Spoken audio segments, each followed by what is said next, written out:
ఆయన పార్టీ ఆయననే కదా, ఆయన కాంగ్రెస్ పార్టీ.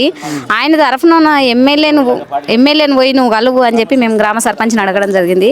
అయితే గ్రామ సర్పంచ్ ఏం చేసిందంటే సరే నేను పోయి తెలుసుకొని వస్తా, మీరు ఇప్పుడు ఏం లొల్లి పెట్టకుండా అని చెప్పి సరే అని వెళ్ళినప్పుడు లేదమ్మా నేను చూస్తా, నేను ఆపుతా, చూద్దాము అని అన్నాడు.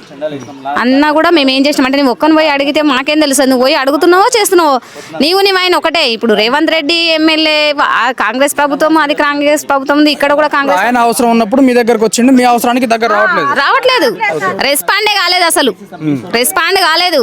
అయితే ఫస్ట్ మేము ఇట్లా చెప్పిన తర్వాత ఒక 10 మంది పోయి అడిగేసి వచ్చిన తర్వాత ఏం చేసిందంటే సరే మీ భూములు పట్ట భూములు అయితే ఓనియని అని చెప్పిండు. మళ్ళీ నెక్స్ట్ డేనే తెల్లారి ఇంటి దగ్గర ప్రెస్ మీట్ పెట్టి ఇండస్ట్రియల్ కారిడార్ పేరుతోటి పరిగిని అభివృద్ధి చేస్తా అని చెప్పిండు.